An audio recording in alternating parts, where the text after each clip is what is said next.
Welcome everybody, and thank you for joining Nikon Australia for Behind the Lens with the very fabulous Sue McKay.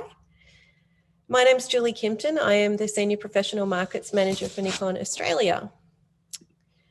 Now, I know most of you are familiar with Zoom. There is a tiny little bit of difference between a normal Zoom session and a webinar. And really all that is you'll notice at the bottom of your screen, there is a Q&A bubble. So if you have questions, and we love questions, please type them into the Q&A and I will raise them with Sue either during the presentation or at the end. This session is being recorded. I know there's a lot of people that can't actually make it tonight, so we will be recording it and sharing it with all of you. So thank you again.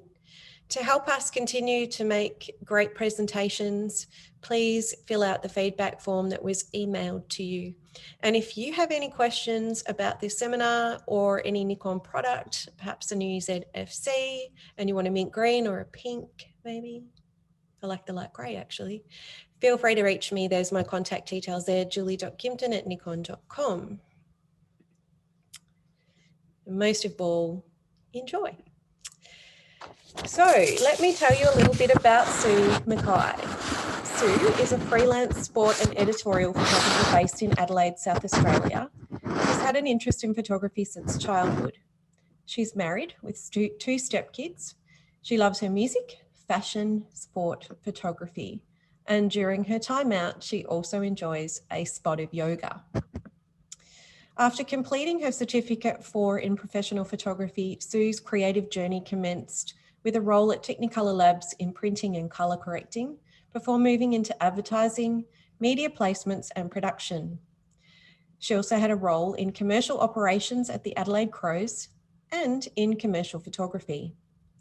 The experience gained in business, corporate and administration gave her the skills required to launch Kick It To Me Enterprises in 2005 and has paved the way for her career in freelance photography. Sue has shot everything from NBL, tennis, AFL and AFLW, soccer and the Australian Masters Games, to fine art photography, birth and portraits, so quite a variety. Her images have been published worldwide and are distributed through Getty Images. Sue and her friend and fellow artist Nella Di Pizzol, knew I'd get that wrong, sorry, let me try again. Sue and her really great friend and fellow artist Nella Di Pizzol have combined their love of music, photography, art and storytelling to create the fabulous exhibition Here Comes the Sun, which despite COVID's best attempts to ruin, is now on show in Adelaide right now. So Adelaide folks, get down there. You are so lucky you can go and check out Sue's exhibition, Here Comes the Sun. At Nikon, we love to encourage people to have a go at photography and to give photographers who are not always in the limelight a chance to shine. Well, today, Sue, the sun is shining on you and it's your turn to shine. So without further delay, please welcome Sue McKay. Thank you very much, Julie. You're welcome. I'll just get my screen up for everyone. Okay. So welcome everyone. Thanks for joining us tonight. We'll just kick off with starting here, where it all began. So I first started my interest in sports photography as a little girl, going to the footy with my dad to watch my brother play. My brother John was captain of a South Australian National Football League team, and he was often photographed and pictures featured in the newspaper and in the footy budget. And I remember one time a sports photographer came to our home and photographed John there as part of a story they were doing. And I just thought, what a cool job being able to photograph sport and even sporting people at their homes. So moving on a few years, it was in my teenage years that I actually won 2 cameras within the space of 6 months, and I thought it had to be a sign that photography was my destiny. I did some work experience at Technicolor, absolutely loved it. decided that that's what I wanted to do, and I had no time for school. So even though I was dux of the school, I dropped out to work at Technicolor. I studied film photography, and then I went on to work just for a little while as a commercial photographer.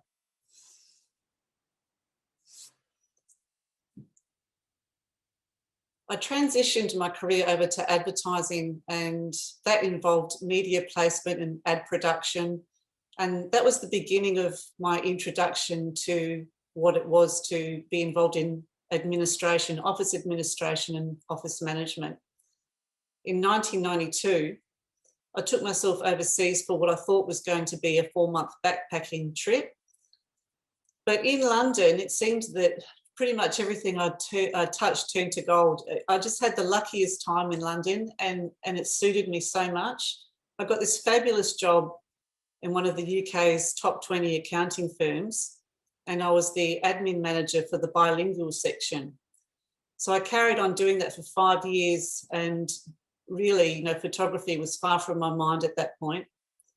And I got back to Adelaide and continued in the same vein, so office management, administration management in accounting. And all in all, I did that for 10 years, and I got to the point that I thought, what am I doing in accounting? Like, that is not what, you know, what sparks me at all.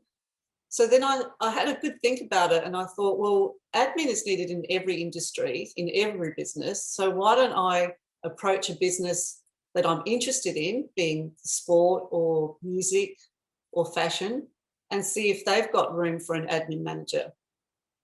So I reached out to the Crows. I sent them my CV. The timing was perfect. They had a role in commercial operations at events, and I landed what I thought was going to be the job of my life, working for the Crows. I thought there can't be anything better than this. But again, me, itchy feet, need to do something more. So after about 6 months, I thought, well, what's the trend here? What's the thing that I can see that's following through from one job to another? And that was that I thought that I had this knack with improving systems and efficiencies. And it seemed to be that once I had completed that at a job, I felt that it was time for me to move on. So I thought there might be a niche in the market for me to offer my services as a temp, to go out and contract my time and to go out to these businesses and just to be there for a short time to improve their systems and administration. So I started Kick It To Me Admin Solutions. Just take a drink. That actually worked quite well. It got to the point that, you know, I needed 2 of me, so I employed some staff, and there was a few of us going out and temping. And then I started getting work running events, so I started Kick It To Me Events. And then I thought, well, I've got this place at Glenelg, which is lovely and by the beach, and do I really need to live here? And maybe I could rent it out as short-term accommodation. So I started Kick It To Me Accommodation, and I was managing short-term holiday rentals and short-term corporate accommodation. But, you know, not enough. I had to do something else. So I started Kick It To Me shopping tours, where I was taking ladies around in limousine chauffeured shopping tours. And then my husband joined the business, and we formed Kick It To Me Trade Services, where he was a handyman and going out like a hire a hubby kind of service. So 7 or 8 years on, and running 5 businesses with me pretty much working in all of them. It was just crazy. I mean, I don't know. It was just this runaway train that was happening, to be honest. So while I was doing, there was a hell of a lot of doing, there wasn't a lot of satisfaction in it. You know, we were managing financially, but, you know, there was nothing to write home about in that sense. So that even wasn't a motivator to keep going. So I was pretty drained at the end of 2013 and sort of wondering why I was doing all this. Then on New Year's Day 2014, Dave and I went to see The Secret Life of Walter Mitty.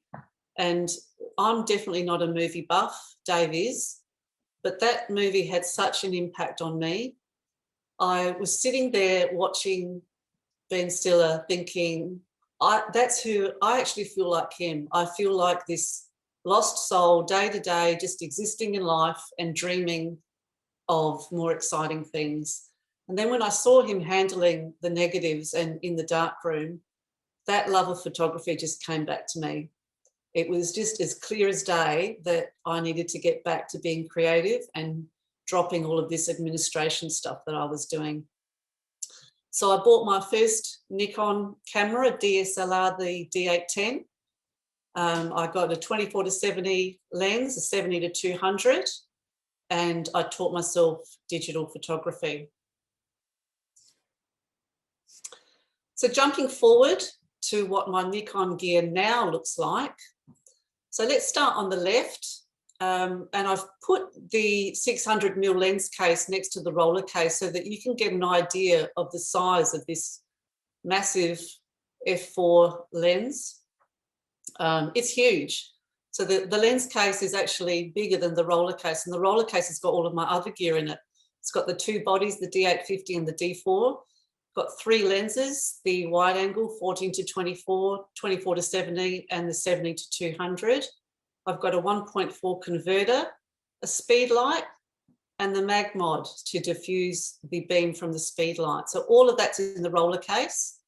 And then if we jump over to the right-hand side, you'll see what my gear looks like when I'm about to go out on a sports job. So all stacked on the trolley with my seat and the monopod on top. So all in all, that's around 20 kilos. So you do have to be very fit to be a sports photographer. Now, there's sometimes that you can't be rolling all of that. You actually have to pick it all up and go up and down stairs. It's just the way it is. So 2014, closed the businesses up, returned to being an employee and was teaching myself digital photography. At the time, my husband and I were going to Bells Beach each Easter for the Rip Curl Pro. So Dave's got a real love of surfing. I didn't really have too much knowledge about it at the time, and I wondered what I was going to be doing sitting on the beach all day. So I thought, well, perfect opportunity to bring my camera and practice some sports photography. But I knew that the 70-200 wouldn't cut it. So I bought myself a Sigma 150-600 Nikon mount and started shooting the surfing. Now, this photo was taken a few years on, but in 2014, my images weren't like this. At the time, I thought they were good, but if I look back on them now, they were actually not so hot at all. I'm just really, really glad that at the time I thought they were good, because if I had have bagged myself and had have picked the pieces out of each photo and thought that's no good, maybe I would have stopped and maybe I wouldn't have achieved what I've achieved today. So I'm really glad that at the time I thought those images were good, but yeah, looking back now, I think they were pretty bad. This image of Adriana de Souza won me an award a few years later. And yeah, it was nice to be able to have some surfing shots to add to my portfolio, which at the time was pretty much just local footy. That's about all I had. I think it's a beautiful image, Sue. It's very clean background and thank you. Such a great movement and motion in there. It almost looks like you want to dive right in, doesn't it? It almost looks a little bit like an aerial photo. Was this shot from a cliff?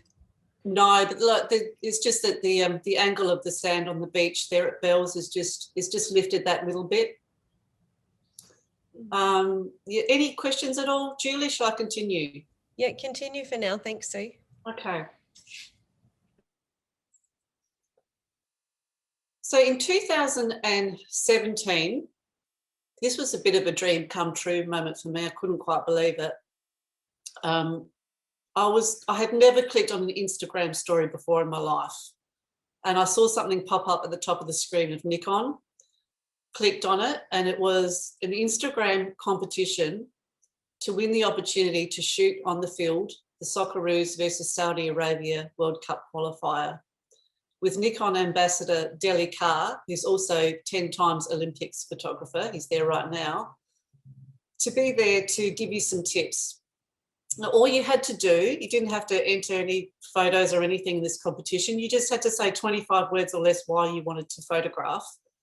And I, along with 7 others, won, and we were there that night using Nikon gear, testing out the best of the Nikon equipment, and getting tips from Delhi. Now, I just can't speak highly enough of this man. He's so generous with his knowledge, such a lovely, humble person. I learned a lot from Delhi that night, and got his email address, and we're still in touch to this day. He's just fabulous. Can't speak highly enough.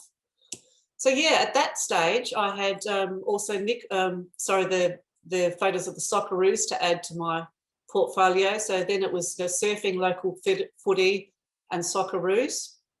So I had the confidence at that point to reach out to the likes of Getty, AAP, News Corp.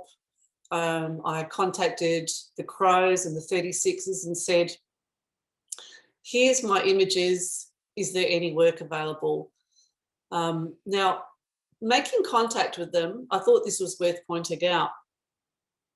If I couldn't find a contact on LinkedIn or on Google, I would send it to their generic email address.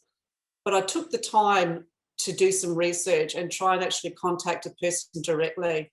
So I would search things like, marketing manager, Adelaide 36ers. So I'd go on LinkedIn and I'd have a look at the companies that I wanted to make contact with and have a look at their employees, so that I could get straight into their inbox and not have to go to their generic mailbox and then have to rely on someone to forward the email on, because I think we all know that the chances of that happening is unlikely.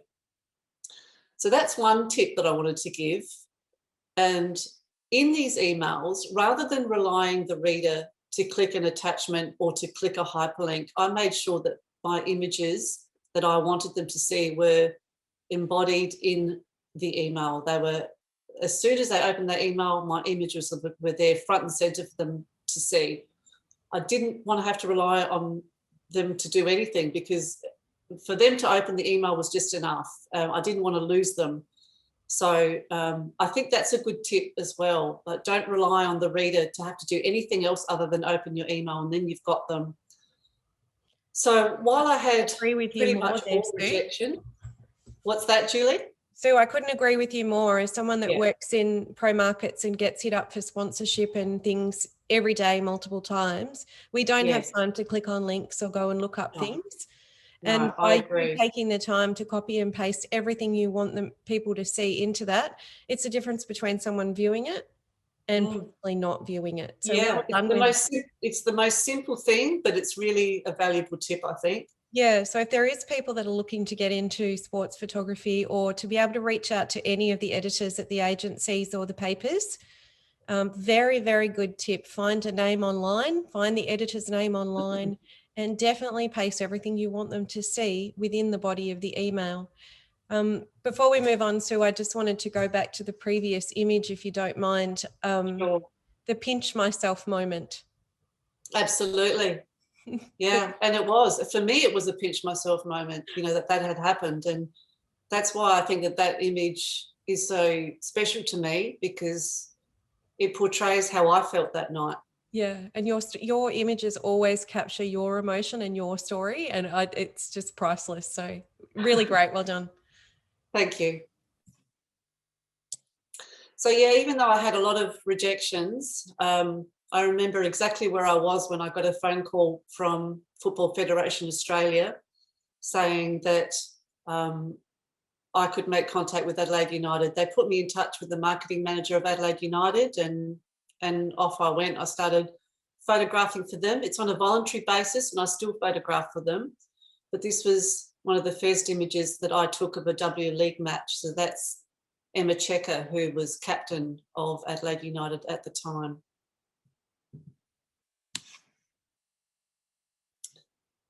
So every few months, I would, even though I had rejections, I would send another email. I was really conscious not to harass. There's nothing, I think, worse and no easier way to be ignored than to bombard someone with emails or phone calls. So I'd leave it about 3 or 4 months, and then I would make contact with all these people again. This time I also had some photos of Adelaide United to add to these, to embody in the emails. So I felt like I was sending fresh content every time, which I also thought was important. And again, it was like that moment when the FFA contacted me. I can remember exactly where I was when my phone pinged, and it was Michael Wilson, chief photographer of the AFL. I mean, I could have fallen off my chair. Couldn't believe it.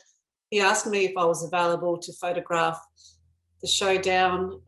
It was part of the JLT pre-season series, and I had to travel to Port Pirie to photograph the corporate events.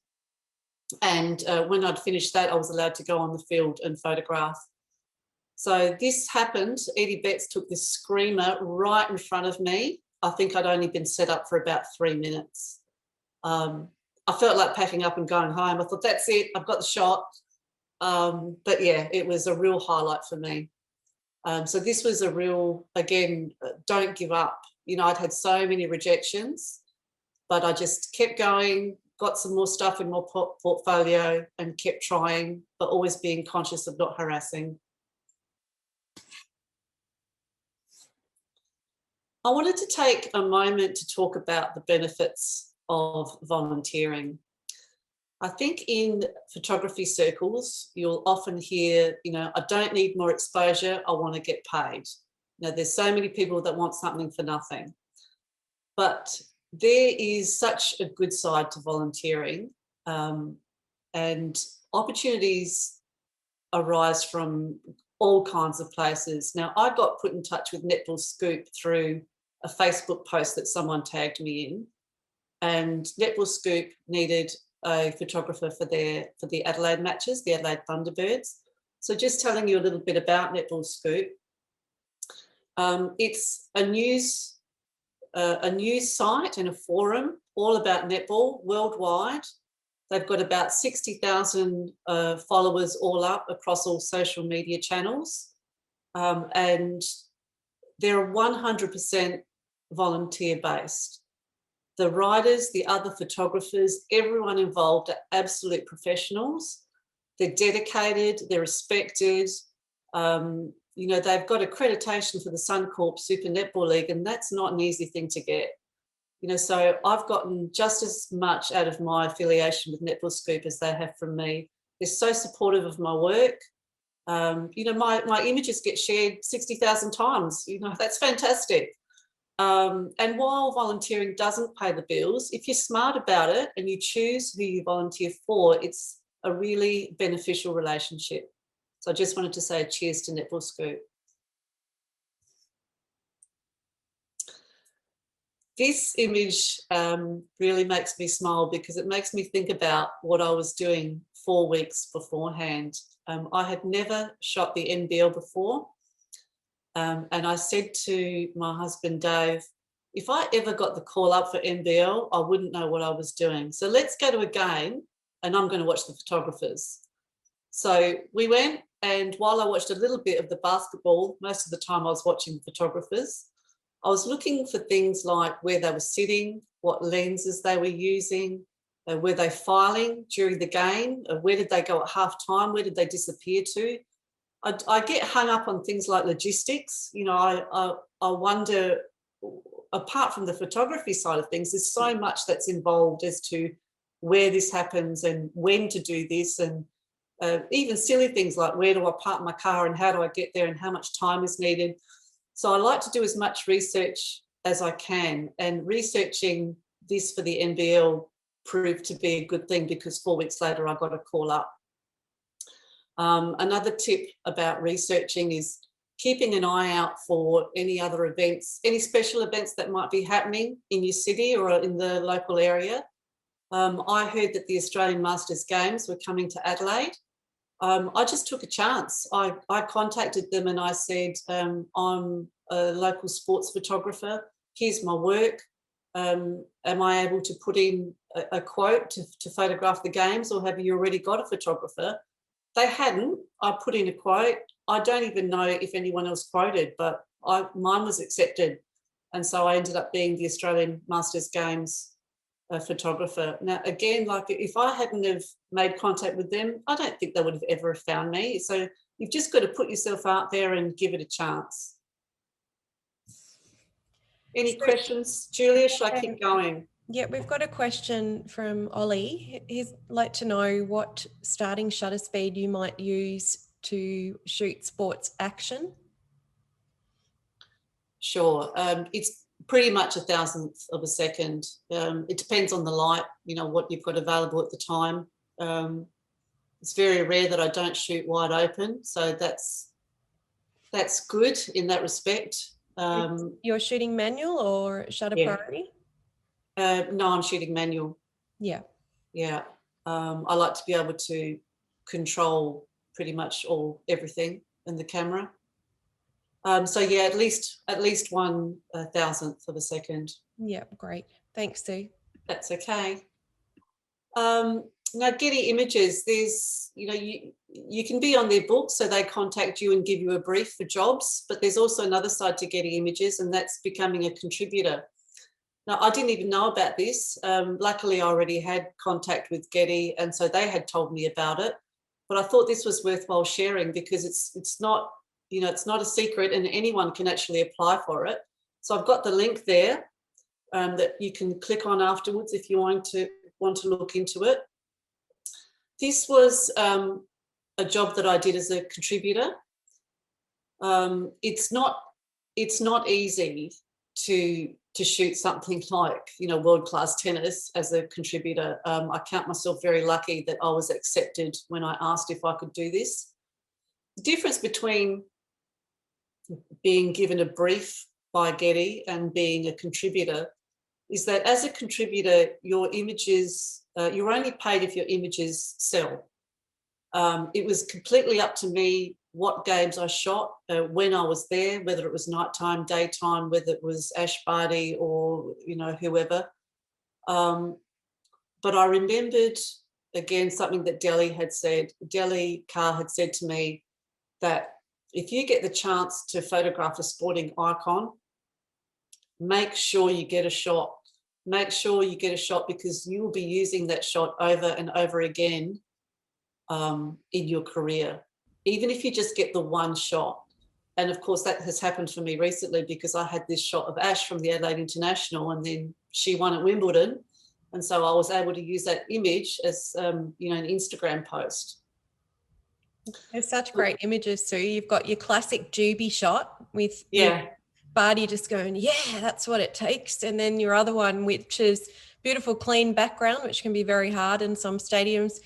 That look of determination and the ball in the shot, you know, and all the sports photographers always say, don't they, that if there's a ball in the game, the ball needs to be in the shot. We've got a couple of questions, if you don't mind. Sure. We've got a question from Glenn asking, when would you use auto ISO when shooting manual?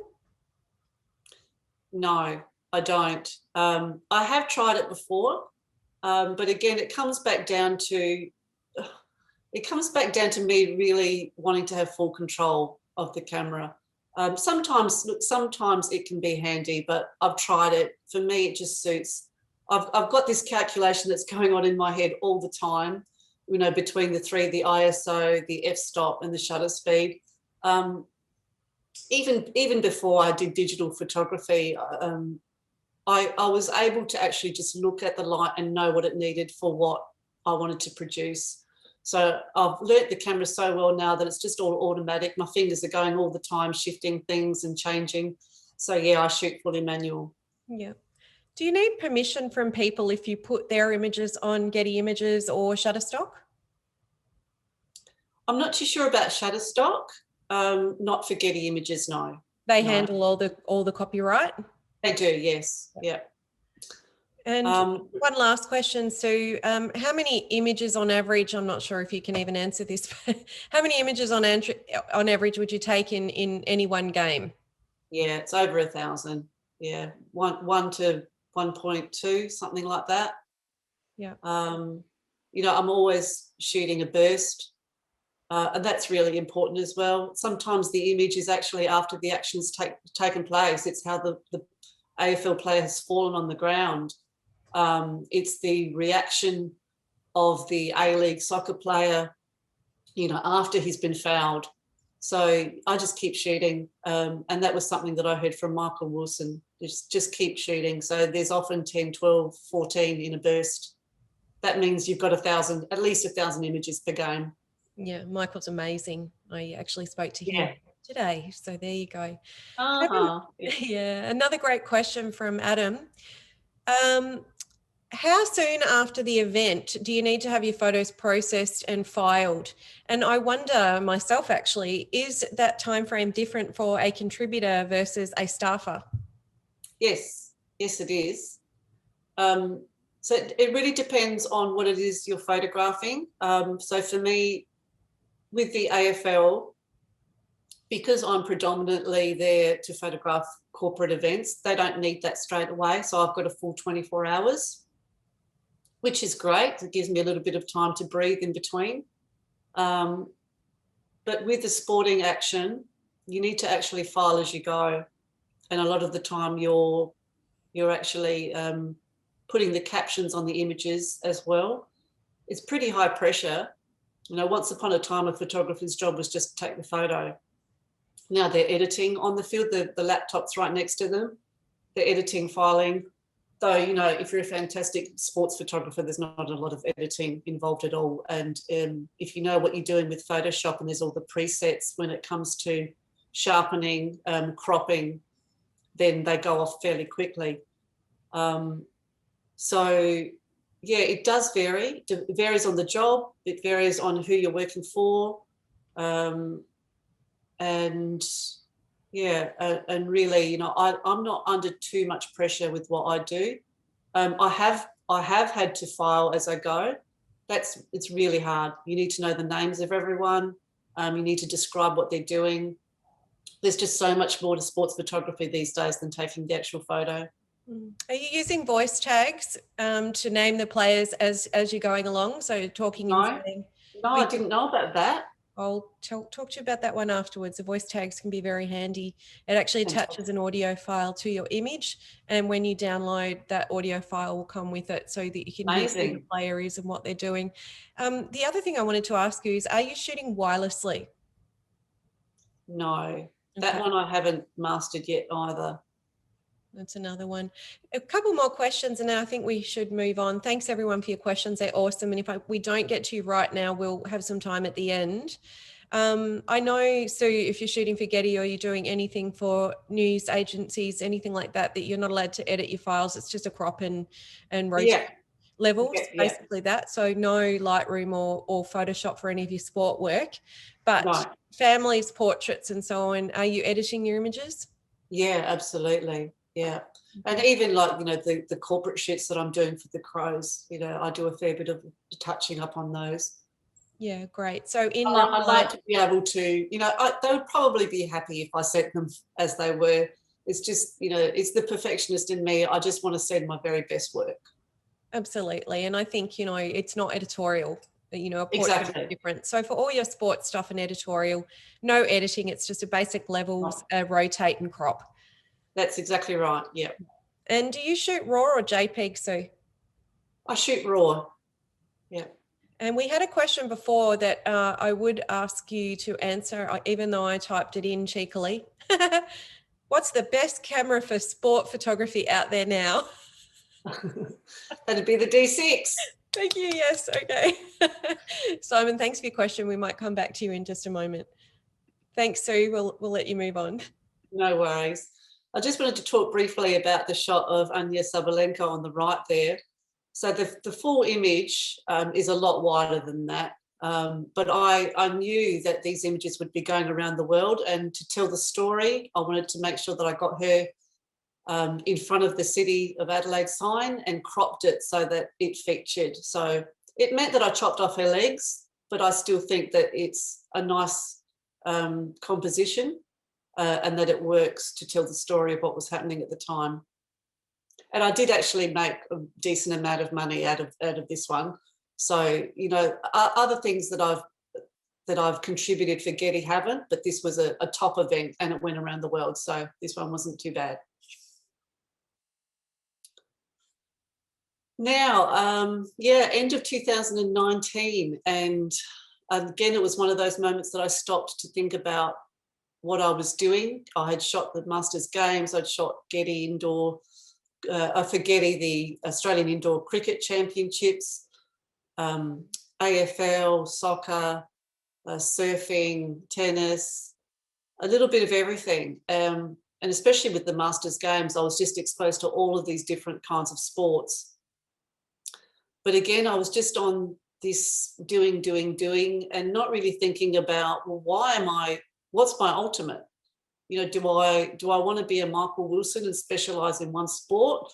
You know, do I want to work for a news agency and be given a brief and cover whatever sport they give to me? Or do I want to be a freelancer and be a little bit more strategic about what it is that I'm doing? So the entrepreneur in me decided that freelancing was still the way to go, but I needed to hone it in. I needed to calm things down because I was doing too much. So I decided that I would aim for the FIFA Women's World Cup 2023 that's coming to Australia. So I'd concentrate on photographing soccer. I would keep my association with Netball Scoop. And if I was offered some paid work, you know, through Getty or AFL, that I would consider if I wanted to take it on or not. But I just needed to refocus because things were starting to become that runaway train again. So that was at the end of 2019. Coincidentally, earlier the next year, just before COVID hit, I was in Melbourne and I went to see an exhibition. Sorry, I'll just take another drink.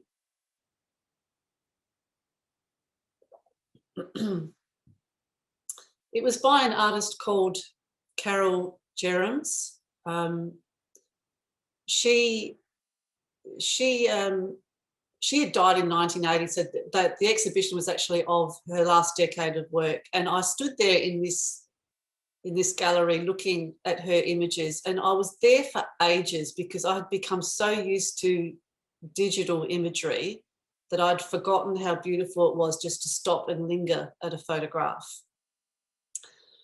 So that sparked something in me as well about the potential for me to exhibit.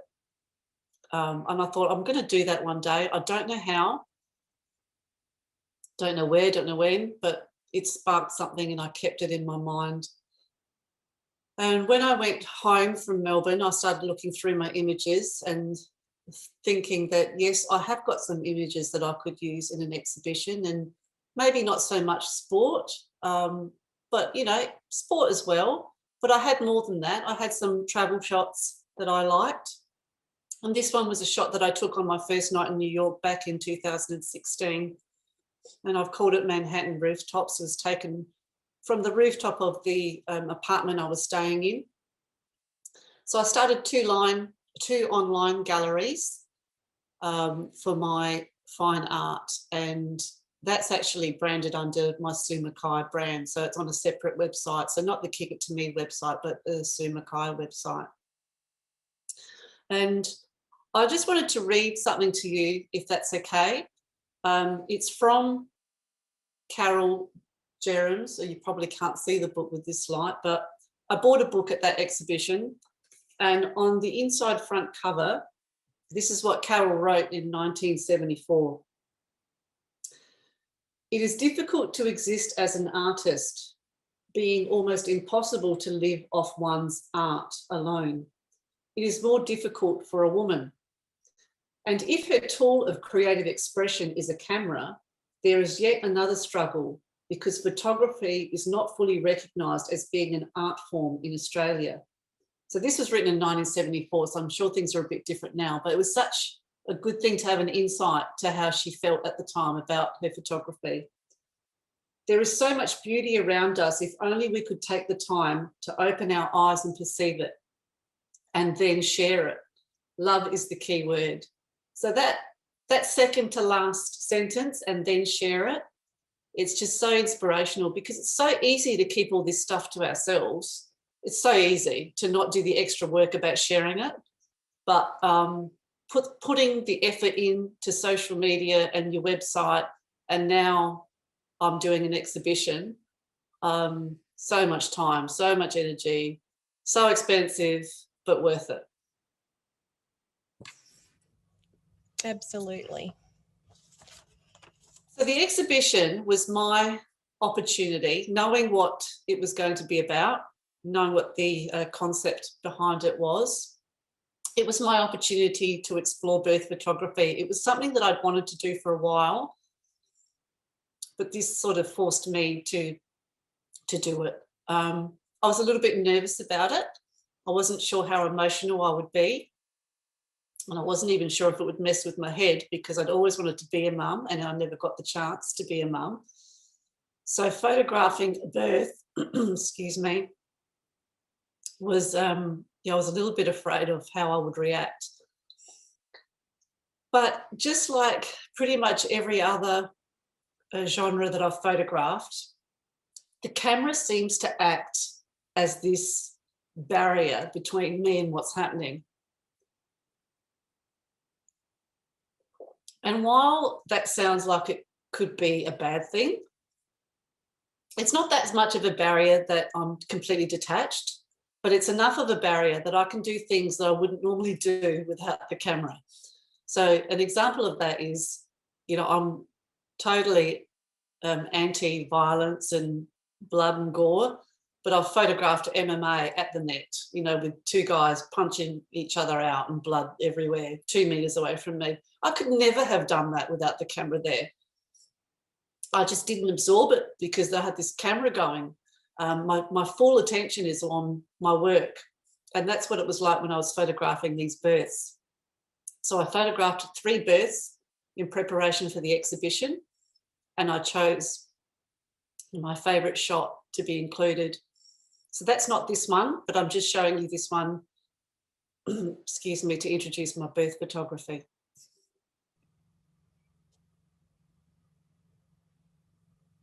I guess there's a question on my lips here, Sue, that you photographed some pretty poignant moments in life, whether it's kicking a goal, taking a, up there Kazali mark, or popping out a baby. Yeah, yeah, that's right. And look, they've all been fantastic for different reasons. They're all really special to me. It's what lights me up inside. That's what keeps me going. So just quickly touching on the exhibition. So it's a joint exhibition with my friend and Adelaide artist Nella Di Pizzol. I've done 5 images, she's done 5 paintings, and we've done 1 collaboration piece, which is called Here Comes the Sun, same name as the exhibition. And this is what these are my 5 pieces. So I listened to the song over and over, got some inspiration from the words, and put some images to those words. I've called this one Make It Happen because that's the tattoo that's on Chelsea Randall's arm. Her arm's around Erin Phillips. And this is all about when Erin was injured at the 219 AFLW Grand Final versus Carlton. It's about sporting hiatus. So whether it be through injury or because you're in between seasons, but I sense this real loneliness when sport isn't happening. I've got the links to the artist statements for each of these as well, if people want to read more about it. This one is a tribute to family relationships. This one is my favourite image from the births, the 3 births that I photographed, and I've just called it Creation. The words of the song that accompany this in my mind are sun, sun, sun, here it comes. And it's just about the joy and the sunshine that a newborn brings into a family. And it was actually Nella and her family that implanted that idea in my head, because her husband Anthony played the song Here Comes the Sun on the drive home from hospital for all of their children. This one is a self-portrait. It depicts a time in me and my husband's life that was very difficult. We went through a separation and then we got back together.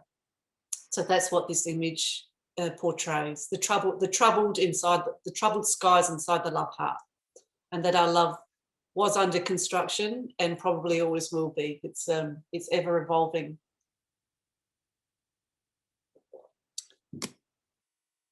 Last image in the exhibition I've called The Showdown That Never Was.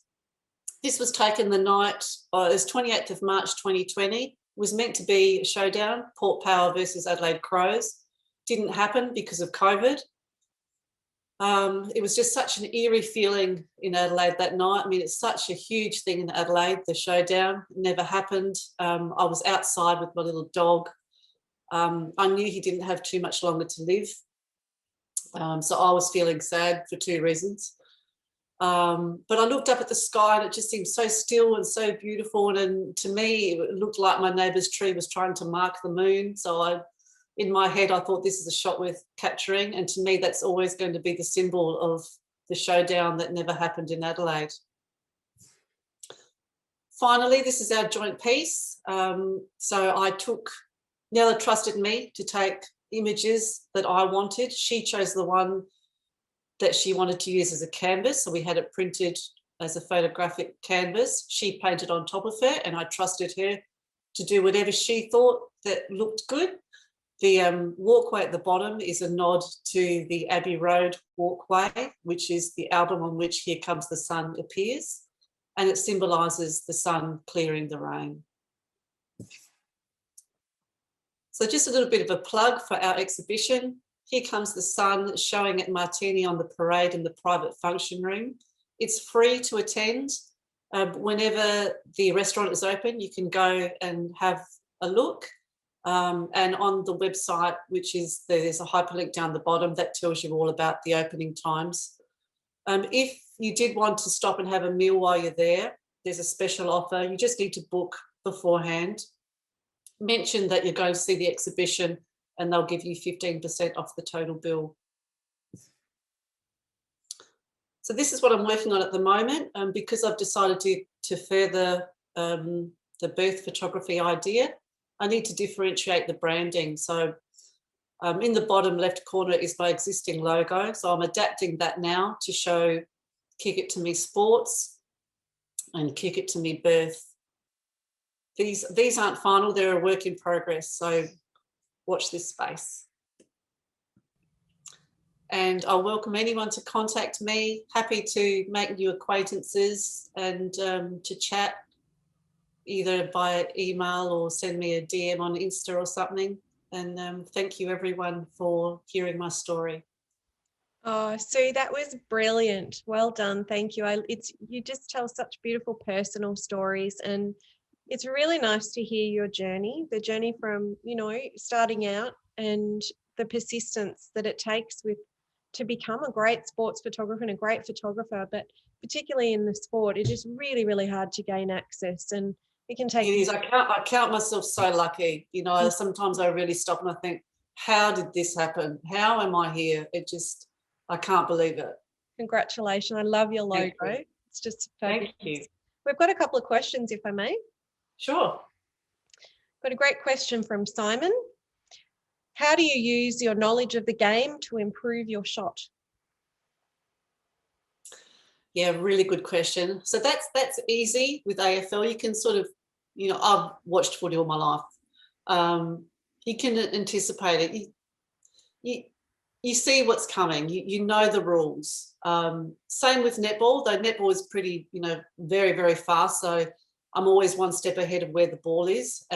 Sometimes just keeping my fingers crossed that where I've got the camera is where the ball's going to go. But you read the play. You can see what the players, everything, the expression on their face, what they're doing with their hands and their arms. You just know the ball's going that way, and so that's where I'm pointing.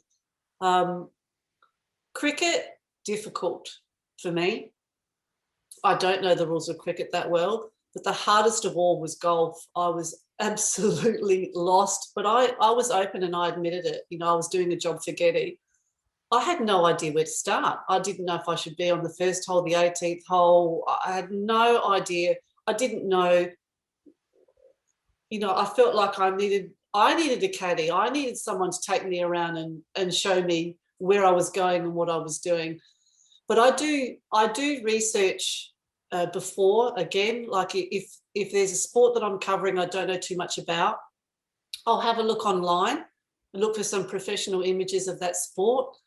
And then I can pretty much work it out in my head, work out the angle that they're taking it from.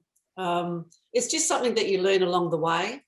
But to my, I guess, advice there would be, if you're starting out, definitely concentrate on a sport that you know a lot about. Perfect yourself at that first and then move on to others. Great advice. Got a question from Brett. What focus area mode do you use on your camera?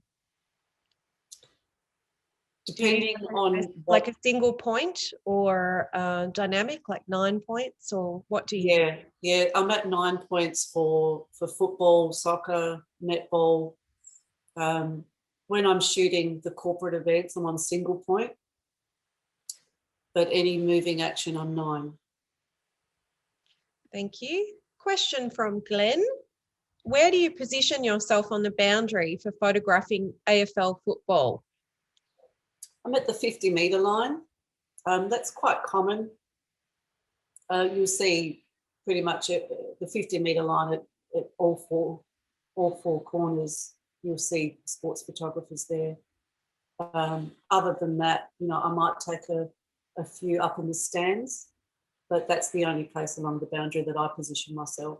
That was a question I had for you, actually, that backgrounds are so important for sports photography, and backgrounds, clean backgrounds and not having poles poking out of players' heads and that sort of thing. And I guess COVID and also even, the local fields can sometimes have quite ugly backgrounds. How do you overcome that, Sue? I do assess the background before I position myself, and I also think about which way the light's going. And sometimes, I just want to do something different, so I'll purposefully shoot backlit. When it comes to empty stands with COVID, I try and look for a spot that the empty stand will be uniform, so that that actually provides a nice, even though it's empty, it tells a story, and that it's uniform across the back of the shot. Having my 600 at f4, that always helps as well, because it blurs the background. And the other option there is to just go up in the stand and to shoot down, so your background is actually the pitch, the field itself. Great advice. You've had lots of wonderful comments. Thank you for the insights and sharing. Thanks, Sharon. We do have a couple more questions.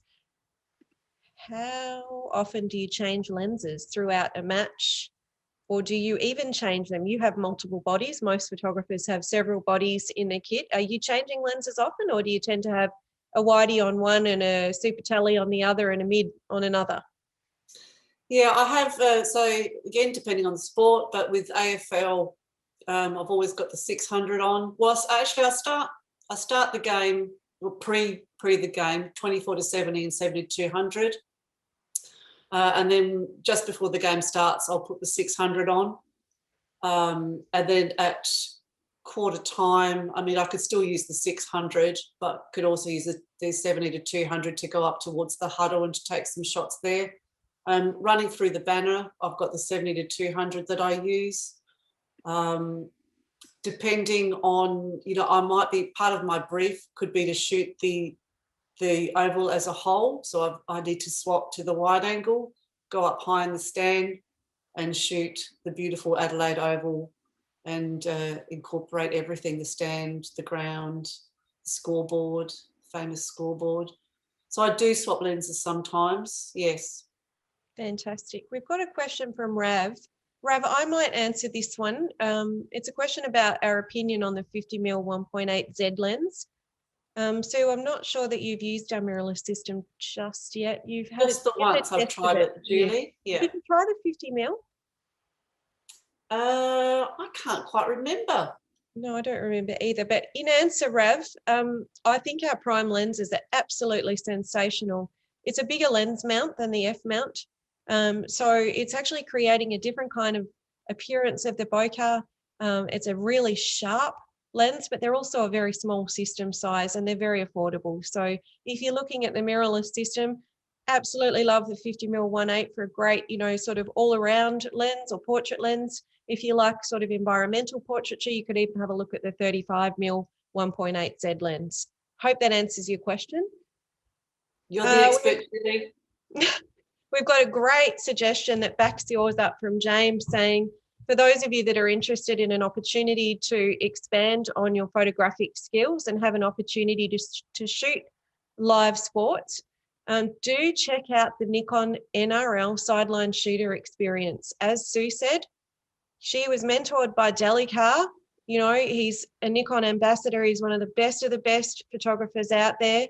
And we make these people available for you guys to try out our equipment in a real life scenario that is a money cannot buy opportunity that hopefully gives you that kind of break and that opportunity and experience that can launch them to the next level. Yeah, 100%.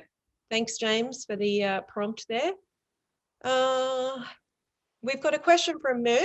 Thanks, Merv.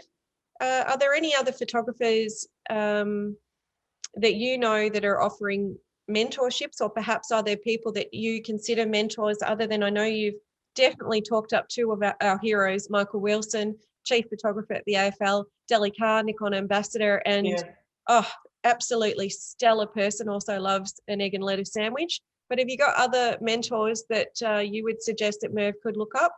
Yeah, I do, and I'm glad that this has come up, because I did want to mention this, that part of my journey and me being able to do what I do today, I have to give credit to the people that I've reached out to for some help and advice, and everyone's just been so generous with and willing to help.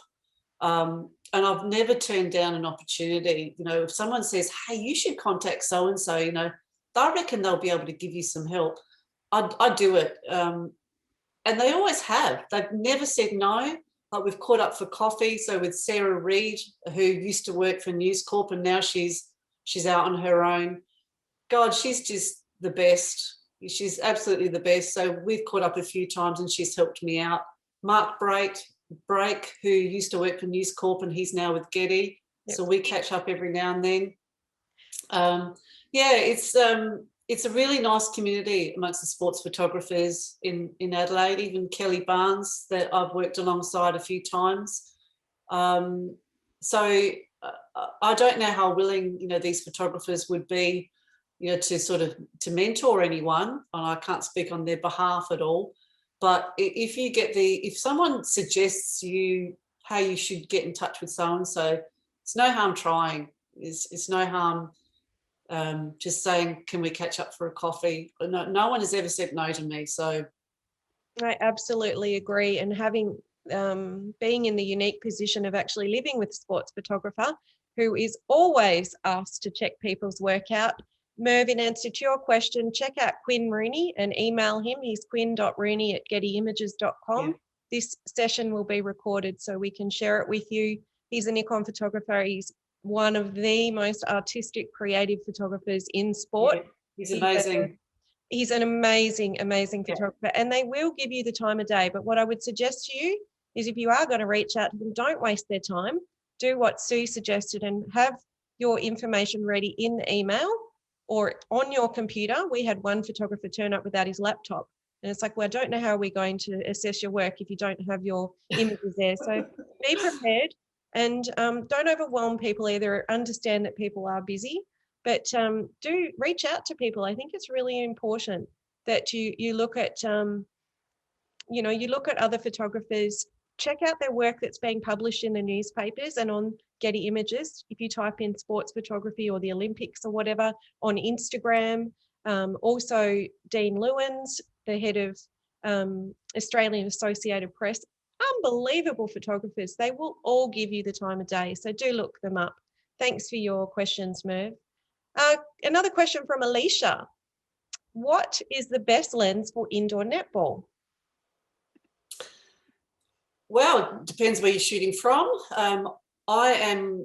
I position myself in the same spot for every match. There's not a lot of room at the edge of the court, and I'm working alongside a cameraman. On to the right of me, I've got two sports reporters for Channel 9. It's tight, and so I'm pretty much there for most of the game. I use mostly the 70 to 200. Sometimes, I'll mix it up. I'll put the 24 to 70 on. From that angle, I never shoot 14 to 24, but that's when I will try the panning though. I have tried the panning with the netball, get mixed results. I'm not the best at it, but practice makes perfect. Every now and then I'll even pop the converter on and shoot very close up, focusing on a player. So, I'm not so much following the play, but I really want to get a particular shot of the goal shooter or something. So I'll zoom in even more by putting the converter on. I only do that every so often, but it's pretty much the 70 to 200. Fantastic. Well, there's one more cheeky question from Brian. He cannot afford a D6. Any word on a potential replacement for a D500? Well, Brian, I don't have any update on a replacement for a D500, but the D500 is still an absolutely awesome camera for sports photography. And the DX crop factor is an advantage for those people that cannot afford a 600mm, because your 70 to 200 will become a 350mm. So with your crop factor cameras or your DX cameras, you're actually getting the advantage of magnifying your focal length by 1.5 times. The other thing that you could try out is, if you can't afford, even a D500, the D7500 is a great camera for sport, and it's got a really good autofocus system. Thank you, Simon. We love the D500 too. I have sold a bunch of them with that 80 to 400 for birders and sports photographers and so on, and even people that do aviation photography. But there is also this fantastic rumor on the internet, for those of you that are watching. There is a Z9 about to come out, so you might want to check that one out too. So I think one more question. Sorry, Sharon, would we recommend a D850? Well, yes, of course. Sue, you've got a D850 in your kit. I do. I love it. And the D850 is a full frame camera, but because it's a super high resolution, a 45 megapixel, you can use the sensor to drag the file. So the D500 is a crop sensor. It'll multiply your focal length by 1.5 times. So your 400 becomes a 550, etc. But with the 850, what you are using is 45 megapixel. You might crop that down to become, a 20 megapixel, which is like having an extra zoom in itself. And it's also really great for your corporate work, isn't it, Sue? Yeah, absolutely. I use it a lot. So we have so many questions. Thank you again, Merv. I haven't been able to find a 400 prime for my 500. Well, Merv, we're looking to have a rental department come out soon, and there are a bunch of places. I'm not sure where you're located, Merv, whether you're Melbourne or Adelaide, but I know Diamonds in Adelaide do loan cameras. Yes. Michael's in Melbourne used to do it. I think Ted's do. But you can also reach out to us. I'm happy to help you out with a price. And we also have the PF lenses, which are much, much more affordable than your 2.8 lenses. So feel free to get in contact, and maybe we can have a chat to you. And I'm in Melbourne too, so there you go.